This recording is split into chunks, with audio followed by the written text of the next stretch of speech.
The woman was bleeding into his Persian rug. Not literally, but Keller Brand could see it in the way she stood in the foyer of his Manhattan penthouse, dripping rain and something else. Something invisible. Something that smelled like secrets and smoke. "You don't have a social security number," he said, not looking up from his tablet. His voice was ice-wrapped in expensive cologne. "No credit history. No LinkedIn. No Facebook ghost account your aunt made for you in 2009. He finally lifted his eyes. In America, that means you either just landed from Mars, or you're running from something that wants you dead. The woman didn't flinch. She should have. Everyone flinched when Keller Brand spoke. Forbes called him the caffeine king with a cold heart. His competitors called him worse. He owned 347 specialty coffee houses across 18 states, each one branded with the elegant brand and company logo that made suburbanites feel cultured and investors feel rich. "I need work," she said. Her voice was quiet, but it didn't shake. "You need a cleaner," the agency said. "The agency sent me your lack of paperwork with an apology note." Keller set the tablet down on the marble console table. Rain hammered against the floor-to-ceiling windows behind him, turning Manhattan into a watercolor of blurred lights. "They said you'd work for half rate, cash only, no questions asked." He stepped closer. "So, I'm asking anyway. Who are you?" "Hey, beautiful souls. Welcome back to the channel. Before we dive deeper into this mystery, I need to know, where in the world are you watching from? Drop your city in the comments. And if you're new here, have you hit that subscribe button yet? Because trust me, you're going to want to follow this story to the very end. Subscribe now, this is about to get wild." The woman's fingers tightened around the strap of her worn messenger bag. She had dark hair plastered to her face from the rain, pale skin, and eyes that looked like they'd witnessed the end of something important. Mid-20s, maybe. Pretty in a way that would have been devastating if she'd eaten a proper meal in the last month. "Holly," she said. "Holly Cooper. Holly Cooper." Keller repeated the name like he was testing it for authenticity.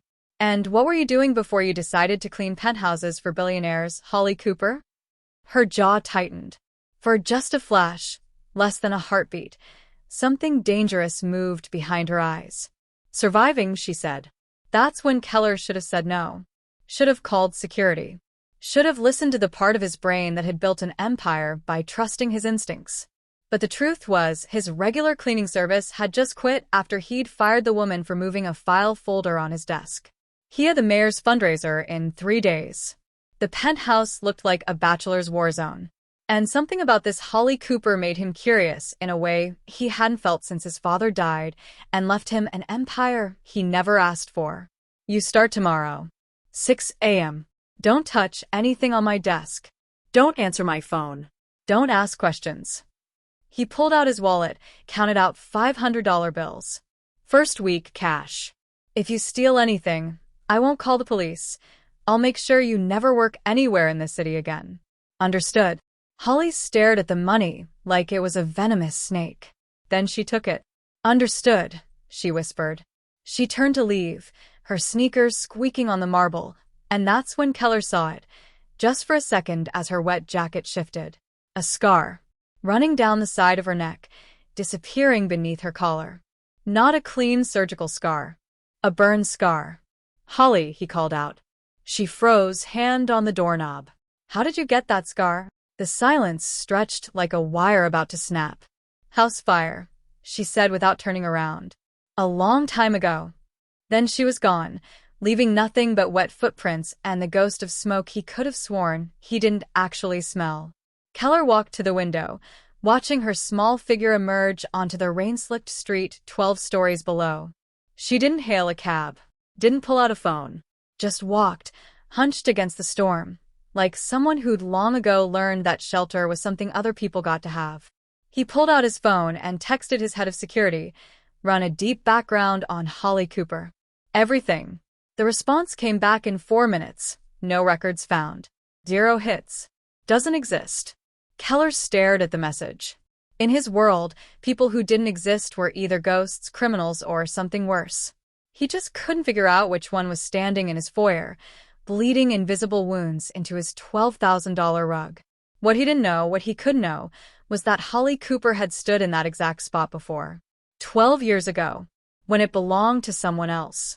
When she was still someone else. Before the fire that killed her parents and erased her from existence. Before his father bought her entire world for the price of ashes and lies. So what do you think? Is Holly there for revenge, answers, or something else entirely? Drop your theories in the comments below.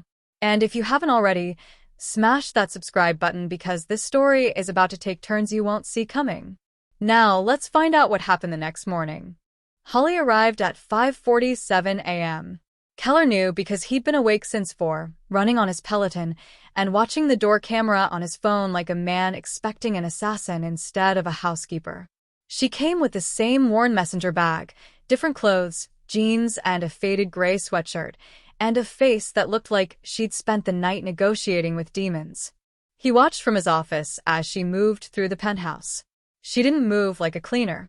Cleaners had a rhythm, efficient, methodical, slightly resentful of other people's wealth.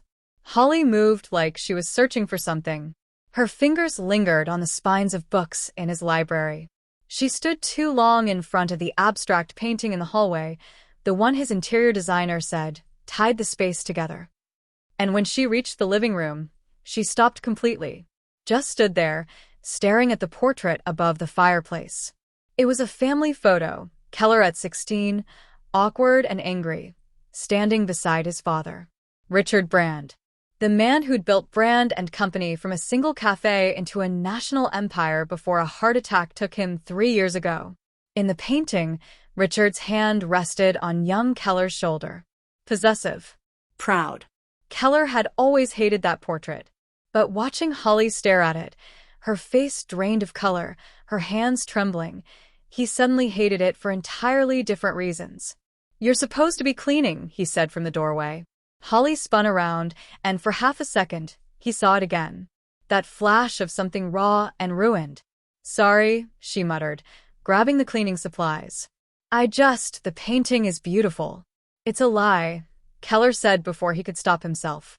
"Professional photographer, 3 retakes, and my father still had them Photoshop his smile to look warmer." He walked to the espresso machine in the kitchen. He was good at selling illusions.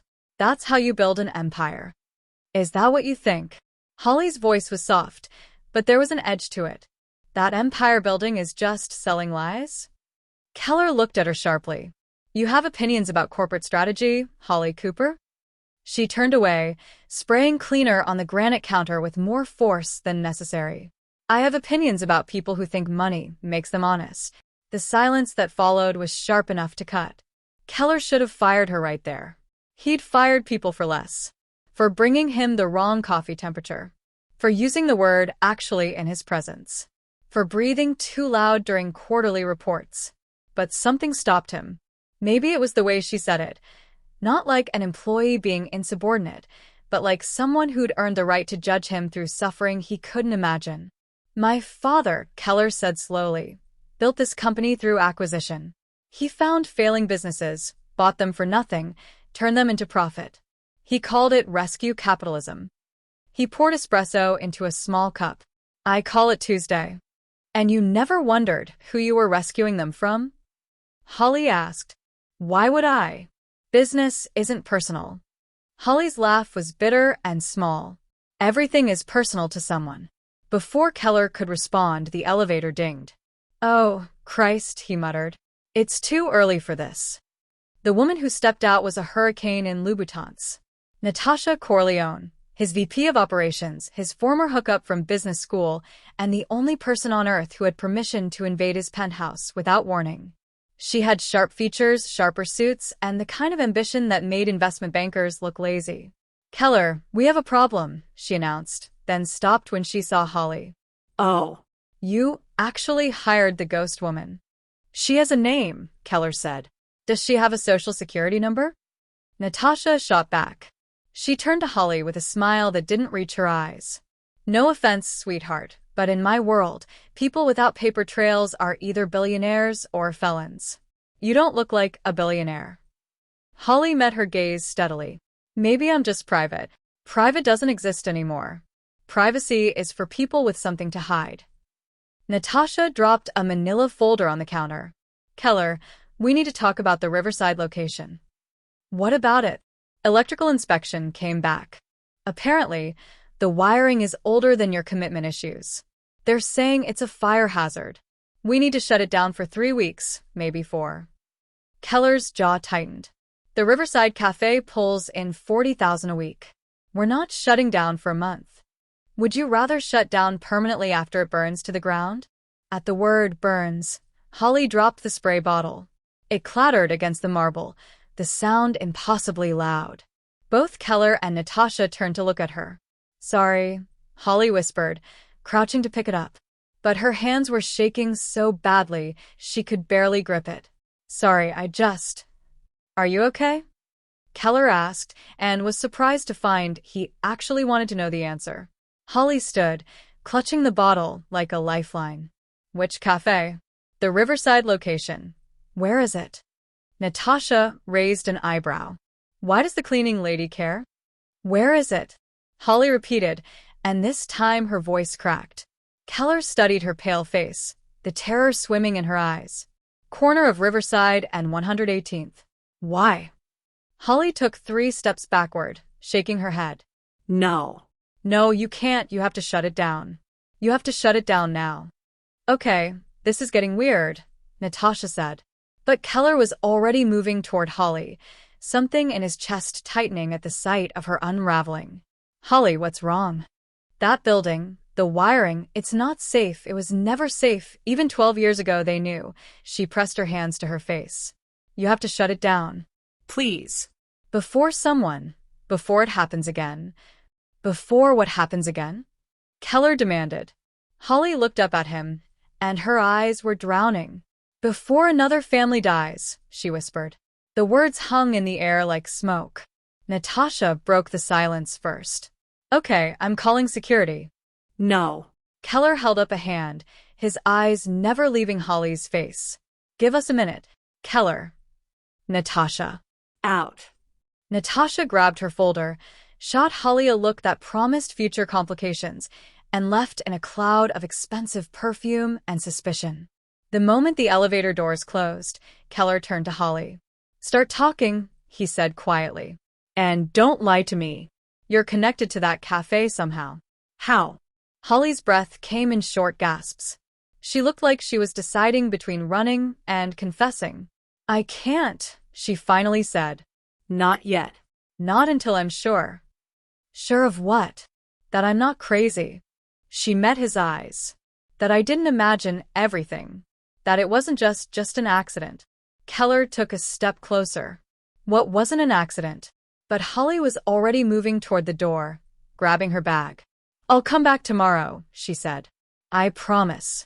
I need to think. Holly, please. She looked at him, and in that moment, Keller saw past the mystery and the fear to something else. Something that looked like a little girl who'd lost everything and spent 12 years trying to find it. Please just shut down the Riverside location. Just for a few days. Until you fix the wiring. Why do you care so much about a cafe you've never been to? Holly's hand was on the elevator button. Who said I've never been to it? Then she was gone. Keller stood in his empty penthouse, staring at the space where she'd been, his mind racing through possibilities. He walked to his office, pulled up the company's acquisition files, and searched for Riverside and 118th. Acquired, March 15th, 12 years ago. Previous owner, deceased. Purchase price, $340,000, estate sale. Original cafe name, Cooper's Coffee House. Keller's blood went cold. Cooper. Holly Cooper. He grabbed his phone, called his head of security again. I need you to search for something specific. A house fire. 12 years ago. Riverside and 118th fatalities. The response came back in 7 minutes. March 8th. Electrical fire. 2 dead, Jonathan Cooper and Margaret Cooper. 1 survivor, daughter, age 13. Sent to foster care. Records sealed. Keller read the message 3 times. Then he looked at the portrait of his father above the fireplace. Richard Brand had acquired that cafe 1 week after the fire. 1 week after a 13-year-old girl lost everything. And now that girl was cleaning his penthouse, bleeding invisible wounds into his life, and looking at his father's portrait like she was staring at a ghost. Or a murderer. What secrets did Keller's father take to his grave? Drop your theories below. And if you're loving this mystery, make sure you're subscribed so you don't miss what happens when Keller confronts Holly with the truth. Keller didn't wait until morning. At 11 p.m., he was sitting in his Aston Martin outside a rundown apartment building in Queens, watching the rain turn the streets into rivers of neon and regret. His security team had tracked Holly's cash payments to a landlord who didn't ask questions, and now Keller was doing something he'd never done in his entire corporate life. Making a decision based on emotion instead of strategy. He texted her, "We need to talk. I'm outside." 3 minutes passed. Then 5. Then his passenger door opened, and Holly slid into the car, soaking wet, wearing pajama pants and that same gray sweatshirt. She looked exhausted and terrified, and somehow still beautiful in a way that made Keller's chest tighten. "You shouldn't be here," she said. "Your parents died in a fire 12 years ago," Keller said, skipping every pleasantry. "The cafe at Riverside and 118th, that was theirs. Cooper's Coffee House. My father bought it a week later." He turned to face her. "You're not a cleaner. You're not a ghost. You're the girl who survived." Holly's face crumbled.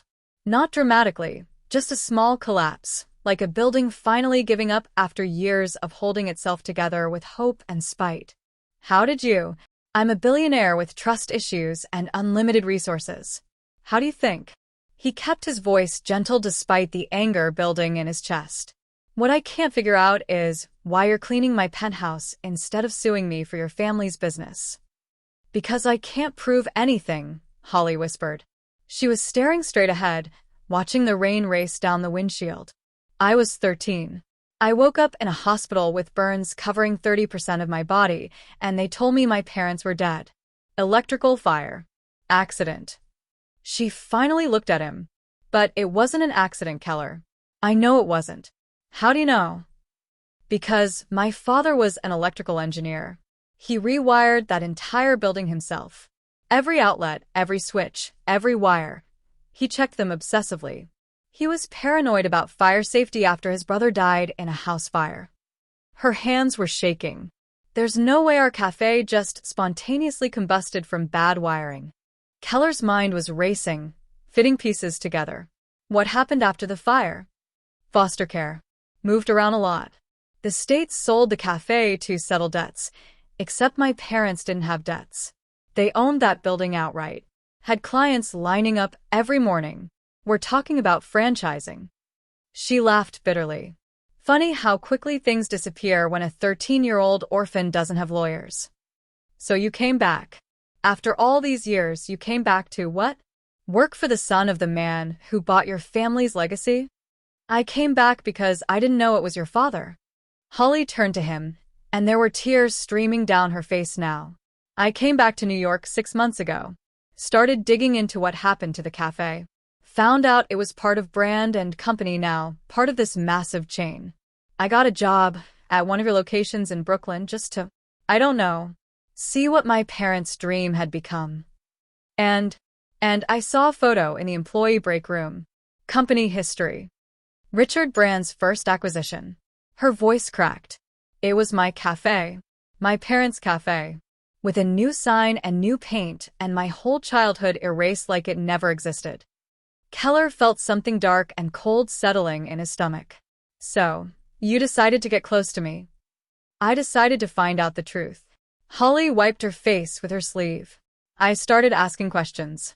Quiet ones. Found out Richard Brand's son was hiring staff through agencies.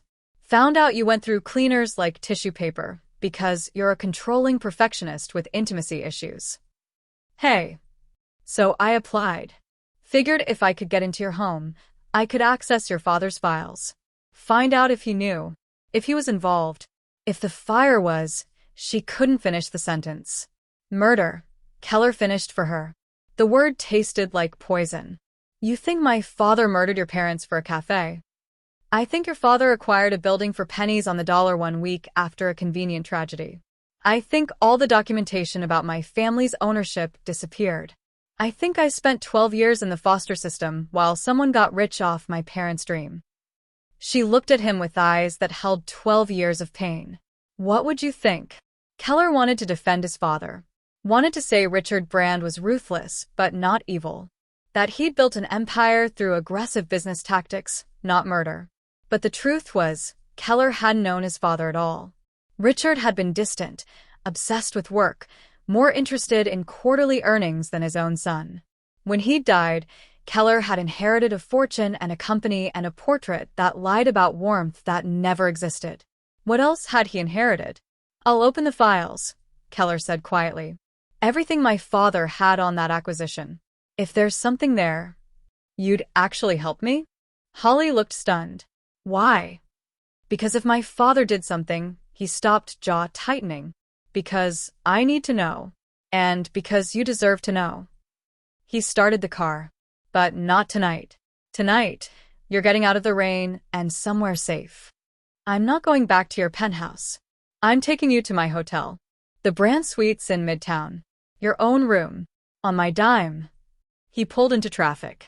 Tomorrow morning, we go through the files together. All of them.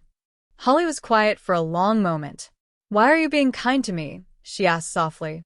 I lied to you. Used you. Keller kept his eyes on the road, but his hands tightened on the steering wheel. Because in the last 24 hours, you're the first person who's felt real.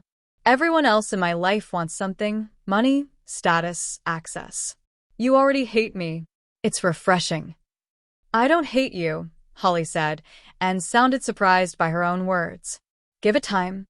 They drove in silence through the glittering wet streets of Manhattan, and Keller tried not to notice how small she looked in his passenger seat, or how something in his chest had shifted when she cried, or how badly he wanted to fix something that might be unfixable. 20 minutes later, he was watching her walk into a luxury suite that probably cost more than her monthly rent, carrying nothing but her worn messenger bag and 12 years of grief. Get some sleep, he said from the doorway. Tomorrow's going to be complicated. Holly turned, and for the first time since he'd met her, she almost smiled. Thank you, Keller. Don't thank me yet. If we find something. I know. She nodded. It might destroy everything you've built. Then we'll deal with it. He didn't know why he said it, didn't know when this became we instead of me and her. Together. He left before he could do something stupid, like ask if she wanted company, or tell her she looked beautiful even when she was falling apart. The elevator doors had just closed when his phone buzzed. Natasha, where are you? Keller, dealing with something. Why? Natasha, turn on the news. Now. He pulled out his tablet, pulled up the local news, and felt his world tilt sideways. Breaking, fire at historic Manhattan Café. The video showed flames pouring from the windows of a building he recognized immediately. Riverside and 118th. Cooper's Coffee House. His Riverside location. The cafe he'd told Natasha to keep running despite the electrical warnings.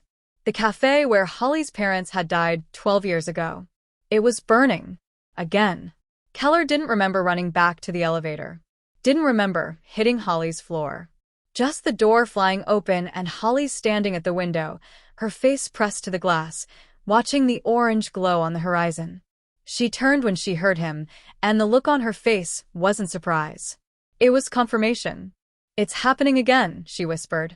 Just like I knew it would. Holly, I swear to God I didn't. I know. She grabbed her bag. But someone did. And this time, I'm going to find out who. She pushed past him into the hallway, and Keller had about 2 seconds to make a decision that would change everything. He could let her go, let her chase ghosts and revenge, and probably get herself killed. Or he could follow her into the fire. He followed. They ran. The scene at Riverside and 118th was chaos wrapped in smoke and sirens. Fire trucks blocked the street, their lights painting the night in strobes of red and white. Firefighters shouted coordinates while water cannons blasted through shattered windows. The cafe, her parents' cafe, was a skeleton of flames, burning like a funeral pyre for ghosts who'd never been properly mourned. Keller's Aston Martin screeched to a stop behind the police barricade. Holly was out of the car before it fully stopped, running toward the inferno with a sound that wasn't quite a scream, but wasn't quite human either. "Holly, wait." Keller chased after her, catching her arm just as she tried to duck under the yellow tape. "Ma'am, you need to stay back." A police officer moved to intercept. "That's my cafe," Holly screamed, fighting against Keller's grip. "That's my cafe." "Ma'am, there's no one inside. The building was closed for inspection." "I don't care about people. I care about," her voice broke. "There are things inside. Important things. Things that prove." She collapsed against Keller's chest, and he wrapped his arms around her without thinking, feeling her whole body shake with sobs that had been building for 12 years. Over her head, he saw Natasha approaching, her face illuminated by flames and fury. "What the hell is she doing here?" Natasha demanded. "Keller, this is an active investigation." "She has a connection to the building," Keller said, not letting go of Holly. "What kind of connection?" "The kind that's none of your business right now." He kept his voice low but firm. "Did everyone get out? Any injuries?" Building was empty. The electrical system finally gave up, apparently. Natasha's eyes narrowed as she watched Holly cry. "Funny coincidence, though. She warns us about the building this morning, and 12 hours later it burns to the ground." Holly's head snapped up. "You think I did this?" "I think it's interesting timing."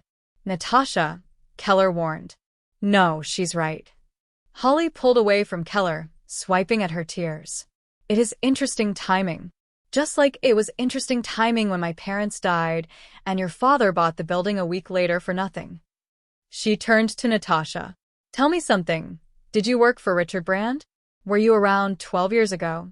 Natasha's expression went cold. "I was in college 12 years ago, and Richard Brand gave me my first real job, so watch how you talk about him." "Or what? You'll have me arrested for arson?"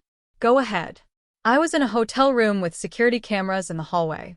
I'm sure Mr. Brand can confirm." The way she said Mr. Brand, formal, distant, made Keller's chest ache. "Both of you, stop." He stepped between them. "Natasha, go talk to the fire marshal. Find out what started it. And keep my name out of the press as long as possible." "You're actually defending her?" "I'm actually trying to figure out what the hell is going on." He met Natasha's eyes. "Please." Natasha looked between them, something calculating moving across her face. "Fine. "But Keller, we need to talk. Privately. Soon." She walked away, her heels clicking against wet asphalt. Holly was staring at the fire again, tears streaming down her face. "There was a box," she whispered. "In the basement.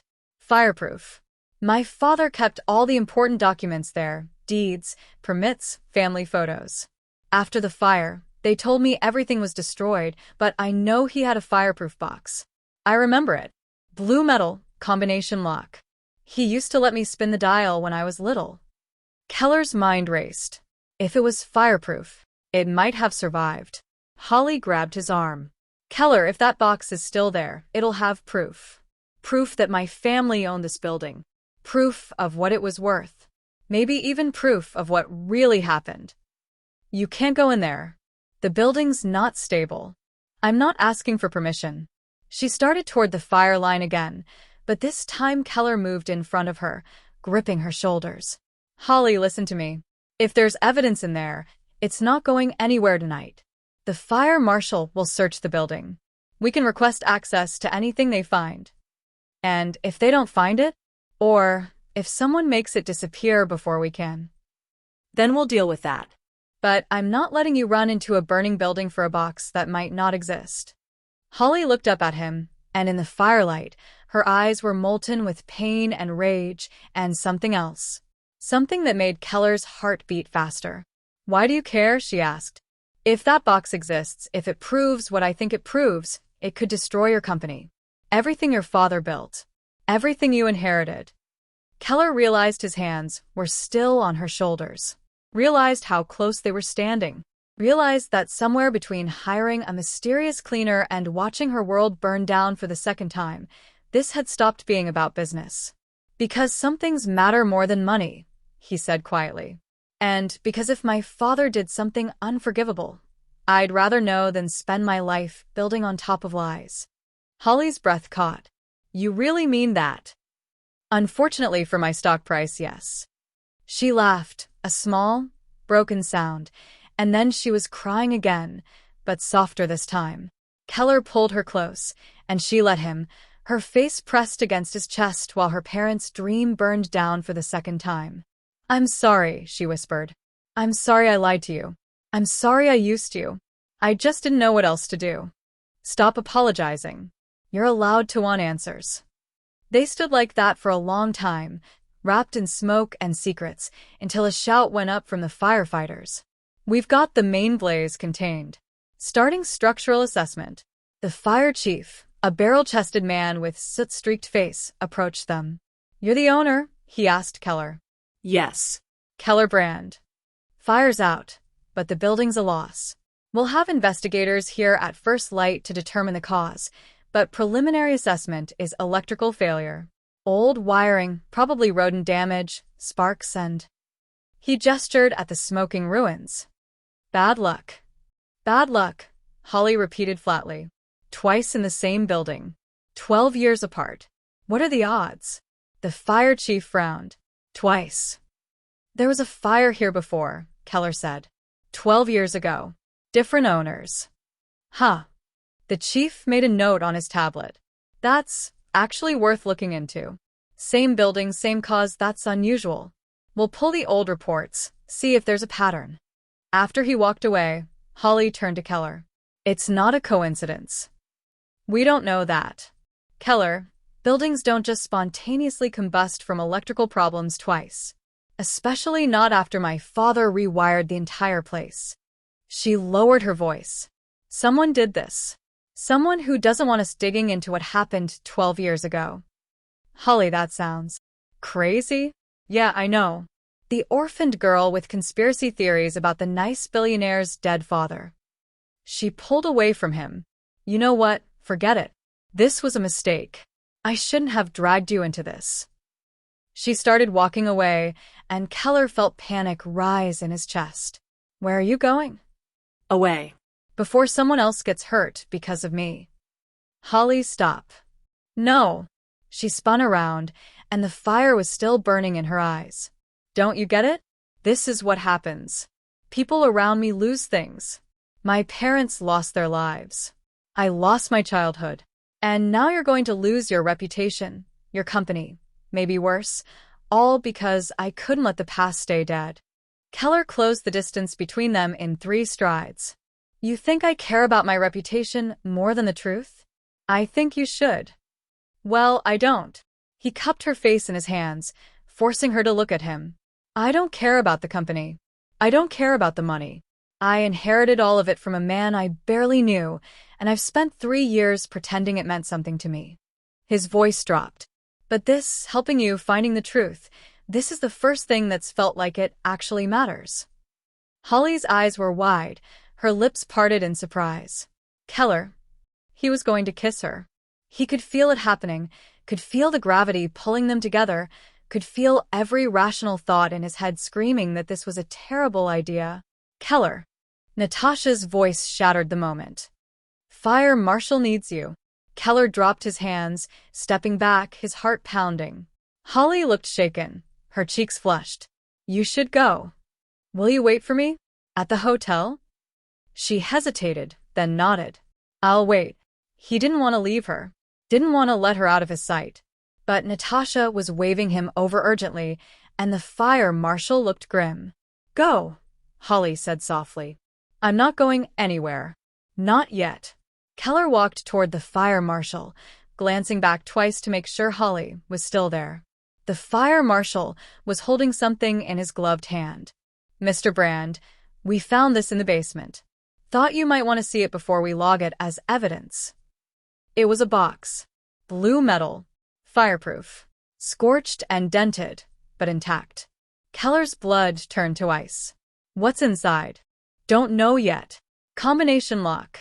Figured we'd need the owner's permission to crack it open for the investigation. He paused. Unless you know the combination? Keller looked back at Holly. She was standing perfectly still, staring at the box like she'd seen a ghost. Then she started walking toward them, slowly, like she was approaching something holy or haunted or both.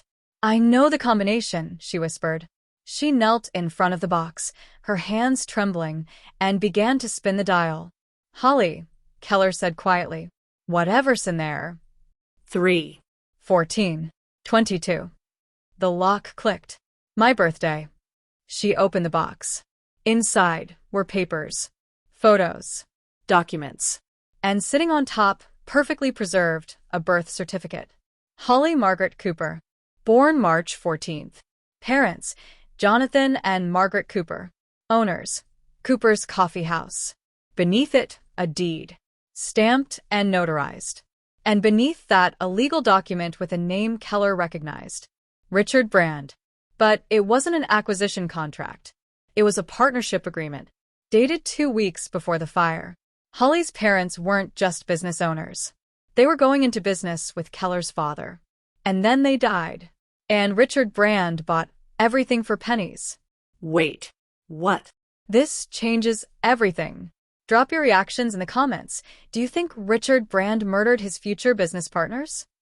And if you haven't subscribed, what are you waiting for? This story is about to explode. The fire marshal's team had moved them to a mobile command unit, essentially a trailer filled with computers, coffee that tasted like regret, and fluorescent lighting that made everyone look either guilty or dead. Holly sat at a folding table, the contents of the fireproof box spread before her like pieces of a life she'd almost forgotten existed. Keller stood beside her, reading over her shoulder, his world cracking apart one document at a time. This doesn't make sense, he muttered, picking up the partnership agreement. My father never took partners. Ever. He was a solo operator. That was his whole philosophy. Complete control, no compromises. Maybe that's what he told you. Holly's voice was hollow. She held up a photograph, her parents, young and smiling, standing in front of Cooper's Coffee House. And next to them, arm around her father's shoulder, was Richard Brand. Younger, thinner, actually smiling. But this looks pretty friendly to me. Keller stared at the photo. He'd seen thousands of pictures of his father, corporate headshots, Forbes covers, that damn portrait in his penthouse, but he'd never seen him look like this. Relaxed. Happy. Human. When was this taken? Holly flipped it over. On the back, in her mother's handwriting, Jonathan, Maggie, and Richard. The dream team. 2 months until launch. 2 months before they died, Holly whispered. Keller pulled out his phone, texting his executive assistant. I need every file related to the Riverside acquisition. Everything. Tonight.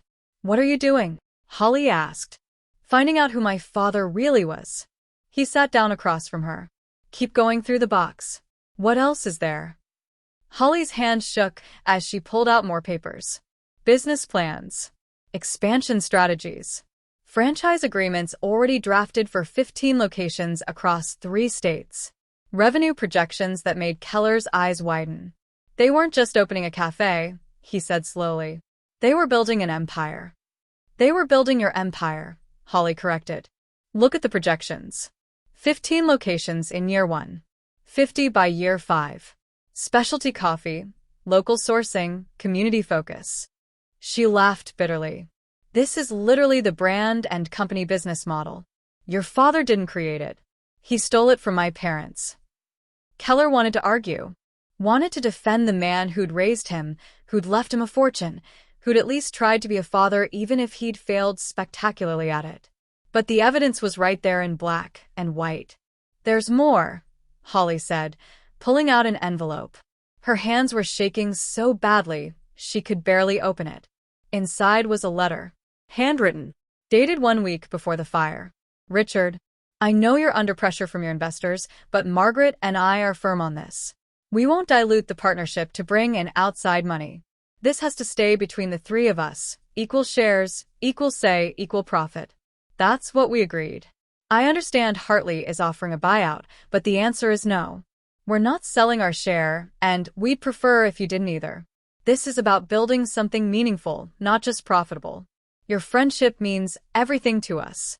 Don't let money change that. Jonathan. Keller read it twice. 3 times. Who's Hartley? I don't know. Holly was digging through the other papers, her movements frantic now. But if someone was trying to buy them out and they refused, that's motive. Keller stood abruptly, pacing the small space. That's actual motive for. He couldn't say it. For murder, Holly finished. She looked up at him with eyes that held both hope and horror. Keller, what if your father didn't kill my parents? What if someone killed all 3 of them, but your father survived?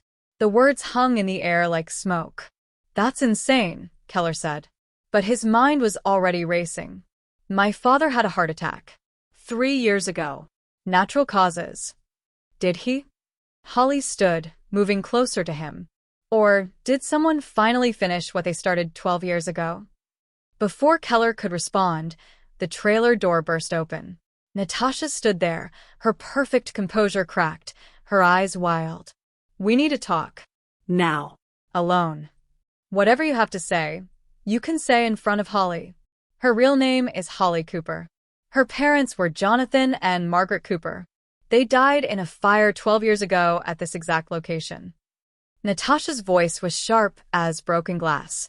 And you've been letting her into your home, your files, your life, without telling me she's the daughter of the people your father allegedly screwed over. How did you? Keller started. Because I'm good at my job, which is protecting you and this company from threats. Natasha pointed at Holly. And she's a threat. I'm the victim.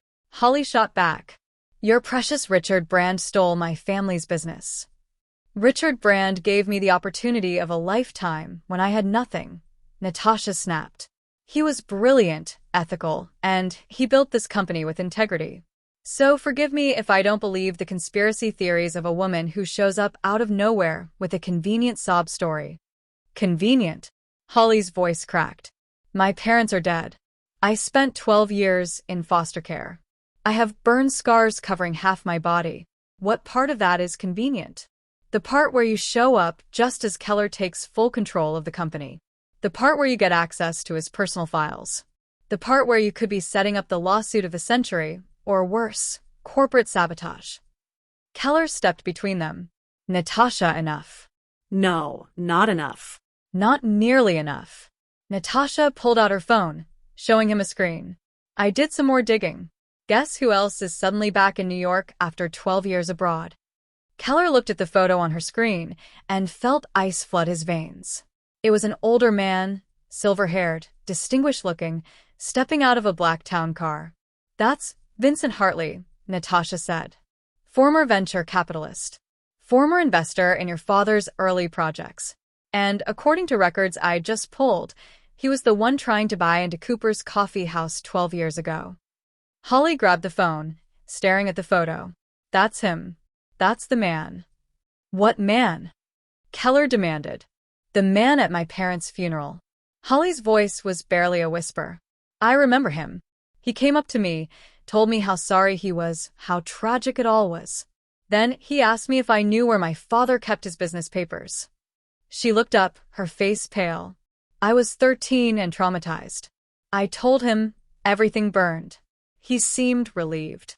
Keller's phone buzzed. His assistant, files are ready. But there's something weird.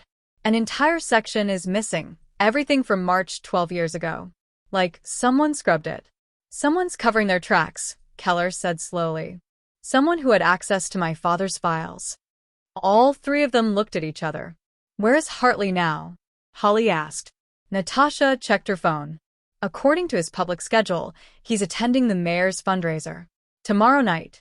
At the Brand Hotel. She paused. The fundraiser you're hosting, Keller.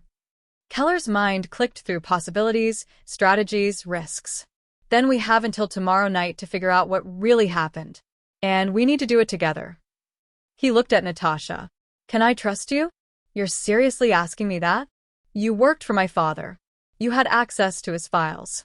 And you're conveniently very interested in discrediting Holly. Natasha's face went white. You think I'm involved? I think everyone's a suspect until we know the truth. For a long moment, Natasha said nothing. Then she straightened her shoulders, her jaw set. Fine. You want the truth? I'll help you find it, but not because I believe her. She glanced at Holly. Because I knew Richard Brand. And if someone murdered him and framed him for murder, I want them destroyed. Holly met her gaze. Then we want the same thing. Don't mistake an alliance for friendship, Natasha said coldly. Wouldn't dream of it. Keller looked between these two fierce women who hated each other but might be his only chance at uncovering a 12-year-old conspiracy and felt something shift in his chest. This wasn't about business anymore. This was about justice. And he was going to get it, even if it meant burning down everything his father built. Tomorrow night, he said. We confront Hartley. We get him to talk. And we end this. Holly nodded, her hand unconsciously reaching for Keller's. He took it, their fingers intertwining, and neither of them let go. Together, she said. Together, he agreed. What none of them saw was the figure standing in the shadows outside the mobile unit, phone pressed to ear, voice low and urgent. They found the box. They know about the partnership. And they're coming for Hartley. A pause. Yes, sir. What do you want me to do? Another pause. Understood. I'll take care of it. The figure disappeared into the darkness, leaving only the smell of expensive cologne and the ghost of betrayal. Because the real threat wasn't 12 years in the past.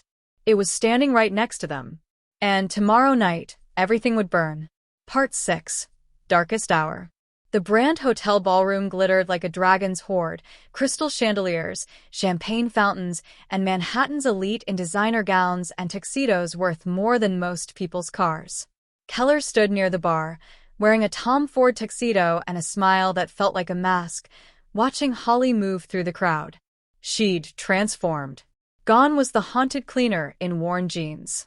Tonight, she wore a midnight blue gown that Natasha had somehow procured, her hair swept up, her scars carefully concealed with makeup. She looked like she belonged here. She looked devastating. And she was walking straight toward Vincent Hartley. This is a bad idea, Natasha muttered beside Keller, champagne glass in hand. We should have more proof before confronting him. We have the partnership agreement, the letter, the timeline. We have circumstantial evidence and a lot of questions. Natasha's eyes tracked Holly across the room. What we don't have is actual proof that Hartley did anything criminal. Keller's jaw tightened. Then we make him confess. And if he doesn't? If he's innocent? Or worse, if he's guilty but we tip him off and he runs. Before Keller could answer, he watched Holly reach Hartley. Watched the old man's face shift from polite interest to shock as Holly introduced herself. Watched Holly say something that made Hartley's champagne glass slip from his fingers. She's going off script, Keller said, already moving. He crossed the ballroom in long strides, Natasha close behind, arriving just as Holly's voice rose above the ambient music. And I want to know why you were so interested in my father's business papers at my parents' funeral. The conversations around them died. People turned to stare. Hartley's face had gone crimson. Young lady, I don't know what you're talking about. Cooper's Coffee House. Jonathan and Margaret Cooper. The partnership with Richard Brand that you tried to buy into. Holly's voice shook but held firm. They're dead. Richard Brand is dead. And I want to know if you killed them. The entire ballroom went silent. Holly, Keller said quietly, reaching for her arm. Not here. Why not here? She spun to face him, and her eyes were blazing with 12 years of pain. In front of all these people who probably helped cover it up? In front of a society that erased my family like we never existed. You need to leave, Hartley said, his voice tight. Security. No. Keller stepped between them. She's my guest. She stays. Hartley's eyes narrowed. Keller, I don't know what this woman has told you, but she told me my father was in business with her parents. She told me you tried to buy them out, and they refused. She told me they died in a very convenient fire 1 week before their partnership was supposed to launch. Keller's voice was ice. So, why don't you tell me your version? The old man's face shifted. For just a moment, Keller saw something dark move behind his eyes. Your father, Hartley said slowly, was a brilliant businessman. But he was also naive about the realities of competition. The Coopers were the same, dreamers who thought integrity mattered more than profit. He straightened his tie. I offered them all a generous buyout. They refused. And yes, I was disappointed. But I didn't kill anyone. Then why did you ask a 13-year-old orphan about business documents at her parents' funeral? Holly demanded. Because I was trying to help. Hartley's voice turned gentle, which somehow made it worse. I knew they had plans, contracts, agreements that might be valuable to your future. I wanted to make sure you had access to anything that could provide for you. It sounded reasonable. It sounded kind. It sounded like a lie. I don't believe you, Holly whispered. Hartley sighed. Belief isn't the same as proof, my dear. And without proof, these accusations are simply slander. He looked at Keller. I'm sorry about your father. Richard was complicated, but he wasn't a murderer. And this young woman, whoever she is clearly traumatized and looking for someone to blame for a tragic accident.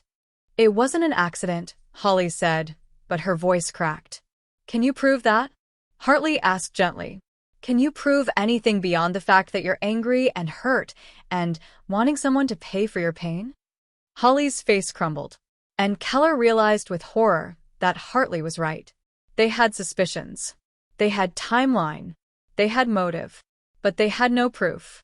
Hartley nodded to someone over Keller's shoulder. Now, if you'll excuse me, I have other guests to attend to. Keller, I hope you'll reconsider the company you keep. Natasha, always a pleasure. He walked away, leaving Holly standing in the middle of the ballroom, trembling, while hundreds of eyes watched her fall apart. Come on, Keller said softly, taking her hand. Let's go. He led her out of the ballroom, through the lobby, into a private elevator that rose to his corporate suite on the top floor. Natasha followed, silent and grim.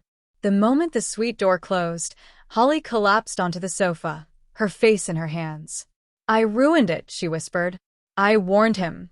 Now he'll cover his tracks, destroy evidence, disappear. We don't know that. Yes, we do. She looked up, mascara streaking her face. I let my emotions take over. I confronted him in public like an idiot, and now we'll never prove anything. Keller's phone buzzed. His head of security. Need to speak with you. Urgent. Regarding the fire investigation. I have to take this, Keller said, stepping into the bedroom. The conversation lasted 3 minutes. When he came back out, his face was ashen. The fire marshal released their preliminary report, he said quietly. The Riverside fire was definitely arson. Accelerant used. Deliberately set to look like electrical failure. Holly stood slowly. Someone burned it on purpose. To destroy evidence. The box, the documents, whoever set the fire knew what was in that basement. Keller's hands clenched into fists. And there's more. They pulled the original fire report from 12 years ago. It was never properly investigated. The lead investigator retired 2 months after the fire, moved to the Bahamas with a sudden windfall. He was paid off, Natasha said quietly. They all were. Keller looked at Holly. Everyone who could have proven it was arson, bought, silenced, or disappeared. This conspiracy goes deeper than we thought. Holly swayed on her feet. Then we can't win. If they have that much power, that much reach. We'll find another way. There is no other way. Her voice broke. They've had 12 years to cover their tracks. They've killed my parents, maybe your father, definitely anyone who got too close to the truth. And now they know we're investigating. She looked at him with eyes full of despair. Keller, you need to distance yourself from me. Before they come for you too. I'm not leaving you. You don't have a choice. She grabbed her purse, started toward the door. This is my fight. My family. My tragedy. I shouldn't have dragged you into it. Keller caught her arm. Holly, stop. The lights went out. All of them. The entire suite plunged into darkness. Emergency backup should kick in, Natasha started. But it didn't.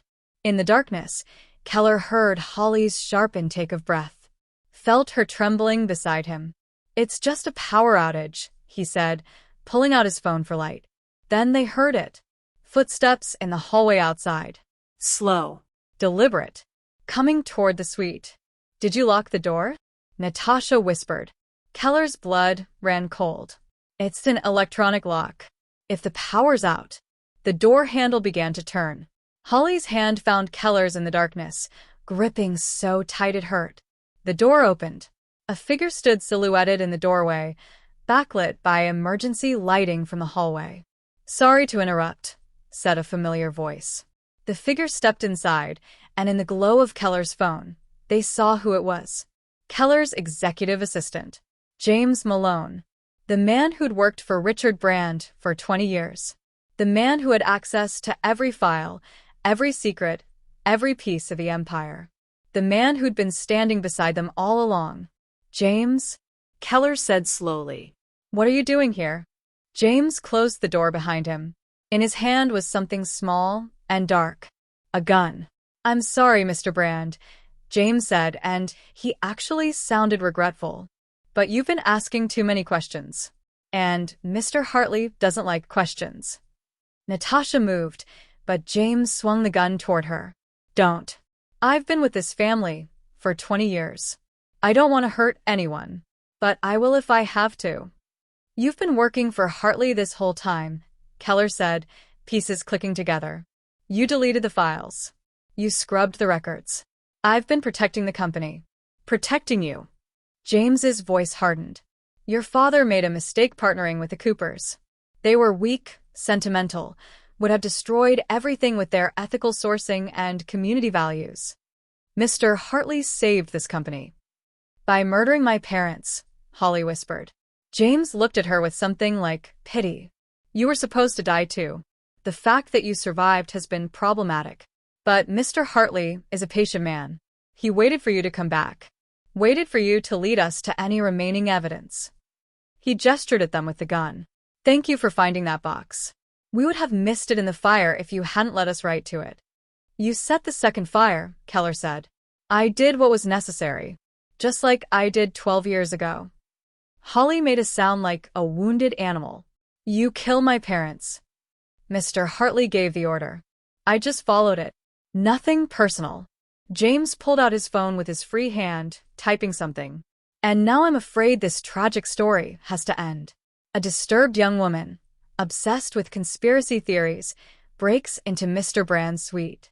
There's a confrontation. The gun goes off. Mr. Brand and Miss Corleone try to stop her, but he shrugged. "Tragic accident." "No one will believe that," Natasha said. "They'll believe what the evidence tells them. And I'm very good at arranging evidence." Keller stepped in front of Holly. "James, you don't have to do this. Whatever Hartley's paying you, it's not about money." James's voice turned cold. "It's about loyalty. Your father understood that. He understood what it took to build an empire. He made hard choices." "Did he know?" Keller demanded. "Did my father know you murdered the Coopers?" For the first time, James hesitated. "He suspected," James said finally. Near the end, started asking questions, pulling old files. Mr. Hartley was concerned he might develop a conscience in his final years. A pause. "Heart attacks are easy to induce if you know the right methods." The room spun. "You killed my father," Keller whispered. "I freed you," James corrected, "from a man who was about to destroy everything out of guilt. Now you have the empire. All you have to do is stop asking questions." "And if I don't?" James raised the gun, pointing it at Holly's head. "Then I remove the source of the questions." Everything happened at once. Keller lunged forward. Natasha grabbed a lamp, swinging it toward James. Holly screamed. The gun went off. The sound was deafening in the enclosed space. When the ringing in Keller's ears subsided, he was on the floor, pinning James's arm down, the gun skittering away across the carpet. Natasha was on her phone, screaming for security. And Holly was standing against the wall, her hands pressed to her mouth, shaking so hard she could barely stand. But she was alive. They were all alive. Security burst through the door 30 seconds later, lights flooding back on, and James was dragged away, shouting about lawyers and false accusations and making mistakes they'd all regret. But all Keller could see was Holly, Sliding down the wall, curling into herself, finally breaking under the weight of 12 years of grief and fear and fighting. He crawled to her, pulled her into his arms, and felt her shatter against his chest. "It's over," he whispered into her hair. "It's over. We got him. It's over." But Holly was shaking her head, tears streaming down her face. "It's not over," she sobbed. "James said Hartley gave the order. Hartley's still out there. Still powerful.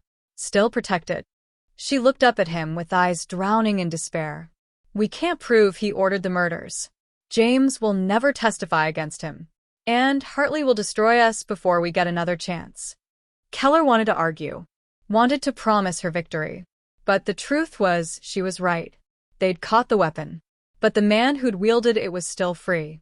And in the darkness of that hotel suite, with sirens wailing and evidence scattered, and a conspiracy bigger than both of them closing in, victory felt impossible. Justice felt like a dream. And love felt like something that would get them both killed. The police station smelled like burnt coffee and broken promises. Keller sat beside Holly in the waiting area, while detectives questioned James Malone 3 rooms away. It had been 4 hours. 4 hours of statements and lawyers and Natasha making calls to every contact she had in the DA's office.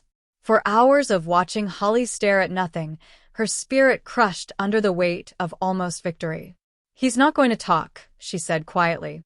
"James has been loyal to Hartley for decades. He'll take the fall before he rats out his boss."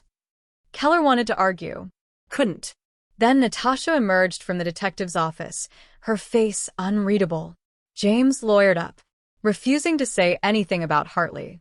His attorney is already spinning it as a lone wolf obsession, claiming James acted alone out of misguided loyalty to Richard's memory. She sat down heavily. "Without his testimony, we have nothing linking Hartley to the murders." Holly stood abruptly. "I need air." She walked out, and Keller followed her onto the steps of the precinct, where dawn was breaking over Manhattan in shades of pink and gold. "I'm sorry," Holly whispered. "I'm sorry I dragged you into this. I'm sorry I failed my parents again." "You didn't fail anyone. I've been trying to solve this mystery for 12 years, Keller. And I got nowhere. I have a confession from the man who killed them, and it's still not enough." She turned to him, tears streaming down her face. "What kind of justice is that?" Keller cupped her face in his hands. "The kind we're going to change. Together." How? "I don't know yet. But I know I'm not giving up. And I know—" He hesitated, then said the words that terrified him more than any conspiracy. "I know I'm falling in love with you. And I don't let people I love fight alone." Holly's breath caught. "Keller." He kissed her, soft and desperate and full of promise, right there on the steps of the police station with the sun rising behind them. When they pulled apart, Holly was crying harder, but this time she was smiling too. "I love you too," she whispered. "Even though you're bossy and controlling and you fire people for breathing wrong. I'm working on that. Work faster." Behind them, Natasha cleared her throat. "Hate to interrupt the rom-com moment, but I think I found something." They turned. Natasha held up her phone, eyes bright with something that looked dangerously like hope. "I've been going through Richard's personal effects, things that weren't in the corporate files. And I found this." She showed them a photo of a handwritten letter. "It's from Richard to his lawyer, written 2 weeks before he died. He suspected someone close to him was involved in the Cooper fire. He was planning to go to the police. But he died before he could," Keller said slowly. Yes. "But here's the thing, he mentioned having insurance. A recording. He'd bugged his own office after he started suspecting James." Natasha's smile was sharp. "If that recording exists, if it captured James talking to Hartley about the murders." "We'd have proof," Holly breathed. "Where would he have hidden it?" Keller asked. Natasha's eyes met his. "Where did your father keep things he didn't want anyone to find?" Keller's mind raced back through memories. His father's paranoia. His secretive nature. The one place he went when he needed to think, to hide, to be alone. "The first cafe," he said. The Riverside location. He had a private office in the back that he never let anyone use. The building that just burned down, Holly said. But not completely. Keller was already pulling out his phone. The basement survived. If he hid something in the foundation in a safe. We need to search it, Natasha said. Now. Before Hartley realizes what we're looking for. Holly grabbed Keller's hand. This is it. This is the evidence we need. For the first time in 12 years, her eyes held something other than pain. They held hope. And Keller was going to make damn sure he didn't let her down. The ruins of the Riverside Café looked worse in daylight. Blackened beams jutted toward the sky like broken ribs. The smell of ash and lost dreams hung thick in the morning air. Yellow caution tape fluttered in the breeze, and a single police officer stood guard at the entrance. Keller flashed his ID and ownership papers. I need to access the basement. Insurance assessment. The officer hesitated, then nodded. 10 minutes. Buildings not stable. The three of them, Keller, Holly, and Natasha, stepped carefully through the wreckage, their feet crunching on debris and memories. Holly stopped in what used to be the main dining room, her hand pressed to her mouth. I remember this, she whispered. There was a mural here. My mother painted it. Sunrise over coffee fields. She touched the charred wall. I helped her mix the colors. Keller squeezed her shoulder. We'll rebuild it. Exactly as it was. I promise. The basement stairs are this way, Natasha said, pointing to a scorched doorway. They descended into darkness, using their phone flashlights to navigate. The basement had survived better than the upper floors. Concrete walls and ceiling had protected it from the worst of the flames. And there, in the back corner, behind a fallen shelf, was a door. Keller's father's private office. The lock was old-fashioned, mechanical, untouched by the fire. Keller tried his father's birthday combination, nothing. His own birthday, nothing. Try mine, Holly said softly. Keller looked at her, then entered the numbers. 3, 14, 22. The lock clicked open. Inside, the office was a time capsule. Dusty desk, ancient computer, walls covered in photos of the original Cooper's coffee house. And on every wall, pictures of Jonathan and Margaret Cooper with Richard Brand, smiling, planning, building dreams together. He kept them, Holly breathed. All these years, he kept their photos. Natasha was searching the desk drawers. If he hid a recording, where would? She stopped, pulling out a false bottom from the deepest drawer. Got it. Inside was a small digital recorder. Old model, probably 12 years old, with a note taped to it in Richard's handwriting. If you're reading this, I'm probably dead. Listen to everything. Take it to the police. And tell my son I'm sorry I wasn't brave enough to do this myself. Richard.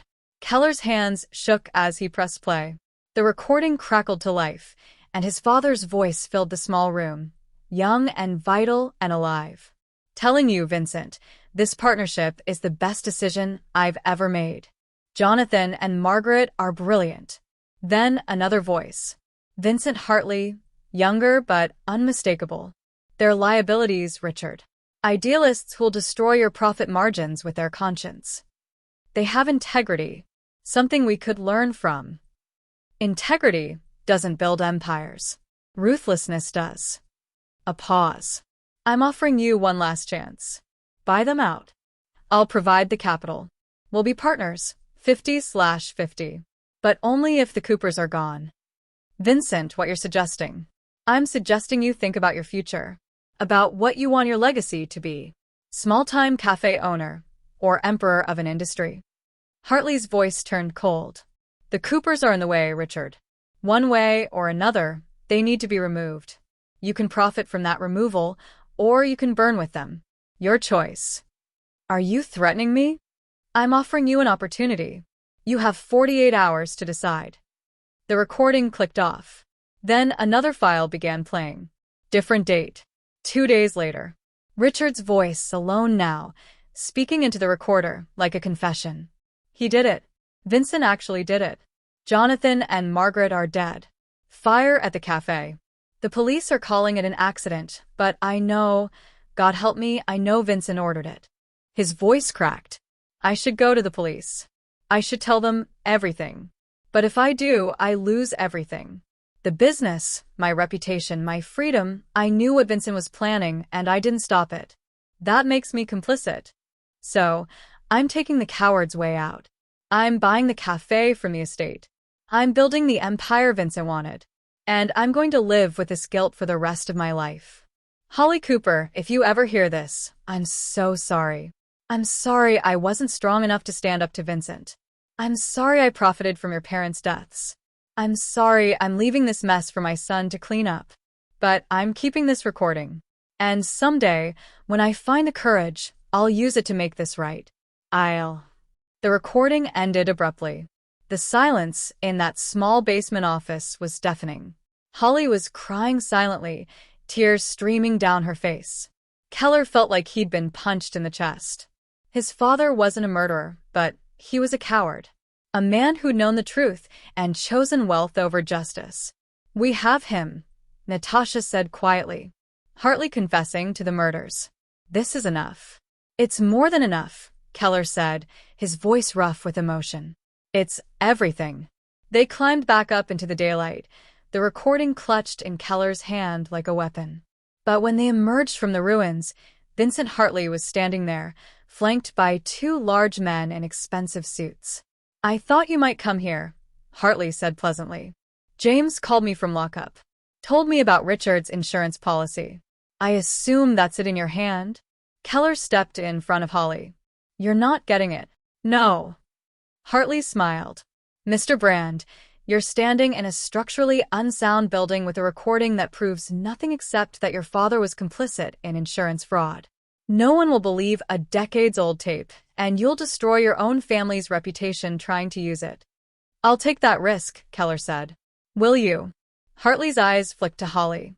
What about when the lawsuits start? When every ambulance chaser in Manhattan comes after your company for being built on murder? When your stock crashes and your employees lose their jobs and your empire crumbles? He stepped closer. I'm offering you the same choice I offered your father. Walk away. Forget about this. Keep your wealth and power. Or pursue justice and lose everything. Keller looked at Holly. At this woman who'd lost everything and still fought for truth. At this survivor who'd risked her life to honor her parents' memory. Then he looked at Natasha, who nodded once. I'm with you. My father made a choice, Keller said. He chose money over justice. And it destroyed him. He spent the last years of his life drowning in guilt, planning to make this right, but he ran out of time. He held up the recording. I'm not making the same mistake. He pulled out his phone, already connected to his lawyer on speaker. Did you get all that? His lawyer's voice crackled through. Every word. I've already forwarded the recording to the DA's office and 3 major news outlets. It's done. Hartley's face went white. You're bluffing. No, Keller said. I'm choosing differently. Behind Hartley, police cars screeched to a halt, sirens wailing. Detectives emerged, moving toward Hartley with handcuffs and authority. Vincent Hartley, you're under arrest for conspiracy to commit murder, wire fraud, and obstruction of justice. Hartley's composure finally cracked. You'll regret this, Brand. I'll destroy you. I'll take everything. You already took everything, Holly said, stepping forward. From me. 12 years ago. But you didn't take my voice. And you didn't take my right to justice. As they led Hartley away in handcuffs, he looked back at Keller. Your father was weak. Looks like you are too. No, Keller said quietly. He was scared. But he was trying to be better. And I'm going to finish what he started. When the police cars drove away, Holly collapsed against Keller, sobbing with relief and grief, and 12 years of vindication finally earned. Natasha stood apart, wiping her own eyes. Richard would be proud, she said softly. He'd hate what it cost you, but he'd be proud. Keller held Holly as she cried, watching the sun climb higher over the ruins of the cafe, and felt something shift in his chest. His father's empire was about to face scrutiny, lawsuits, scandal. His reputation would take hits he might never recover from. But for the first time in his life, He'd chosen the right thing over the easy thing. And the woman in his arms was worth every penny he might lose. "It's over," he whispered into Holly's hair. "It's finally over." Holly pulled back, looking up at him with red eyes and the first real smile he'd seen from her. "No," she said. "It's finally beginning." And when she kissed him, there among the ashes of her past and the ruins of his father's cowardice, Keller tasted hope and justice and the beginning of something built on truth instead of lies. Victory had never tasted so sweet. 6 months later, the grand reopening of Cooper's coffee house drew a crowd that stretched around the block. Holly stood outside the restored building, her hand intertwined with Keller's, staring up at the sign that bore her family's name once again. The building looked exactly as she remembered, the same brick facade, the same wide windows, and inside, her mother's mural had been painstakingly recreated from old photographs. Sunrise over coffee fields. A new beginning. "You ready?" Keller asked softly. Holly squeezed his hand. "I've been ready for 12 years. The lawsuit settlements had been brutal but fair. Keller had used his personal fortune to compensate not just Holly, but every family affected by Hartley's decades of corporate manipulation. The brand and company board had tried to force him out, but Natasha, now his equal partner and co-CEO, had fought beside him, restructuring the entire company around the ethical model Jonathan and Margaret Cooper had originally envisioned. Hartley and James were both awaiting trial, facing life sentences.